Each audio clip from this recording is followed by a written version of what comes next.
I've decided beforehand that I'm prepared to be arrested for this cause. And on Tuesday afternoon, we decided, my husband and I, that we would try to hold the space by sitting down in front of our barriers. And we were told we would be arrested at 3:30 in the afternoon. In fact, we weren't arrested until 9:40 the next morning.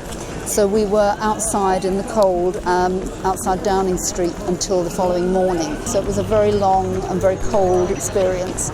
But I actually would be prepared to be arrested again, because there's nothing in my life. I have children, I have grandchildren, and I want to protect their future. I think it's the only kind of protest that will. We're a non-violent movement. We have 3 very clear demands, and non-violent direct action is proven through history to be the most effective way of effecting change in society. We have the suffragettes, the civil rights movement, Gandhi. This is the way that we will get change, and I'm very confident of that. I just hope it will be soon enough.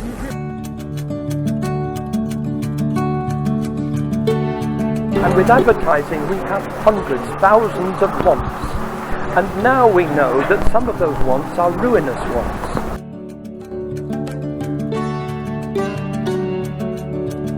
Where people are flying halfway around the planet to watch it is ruinous. We have to stop our ruinous wants in order to create a really decent life for our children and grandchildren.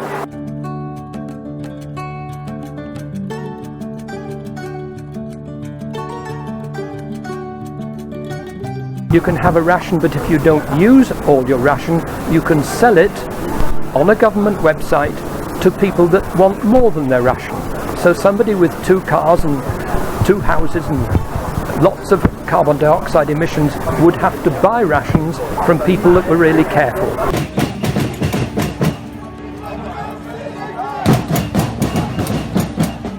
Personally, I think they're fighting a losing battle, because what they're asking people to do is they're asking people to give up eating meat. They're asking people to stop using aeroplanes, and they want us to stop driving cars.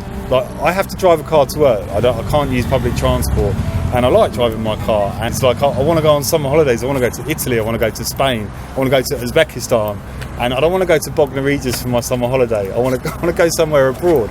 So if they start chaining themselves to aeroplane air stewardesses, and delaying my holiday, then they're not going to get people onto their side. Like, these people, they're going to have to think of a different angle. They're going to have to think of a different way to save the planet, because you're not going to stop people going on holiday, driving cars and eating steak. It's not going to happen.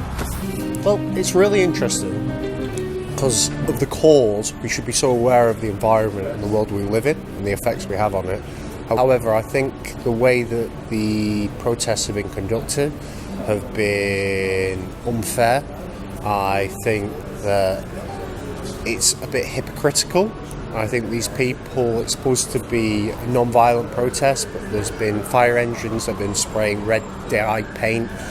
People use water sprays, water cannons to stop riots, and they're engaging these types of tools to protest against governments. And I also think whenever you want to engage in change starts from within. So it's about reflecting your behaviours, and leaders of these various protests or organisations are still driving around in their cars, they're still using their TVs, they all have smartphones, iPads, their children are being driven to school in cars. All these people have travelled down to London, they're coming in cars and coaches. So I don't actually see the points or the way they conduct themselves as being valid and true.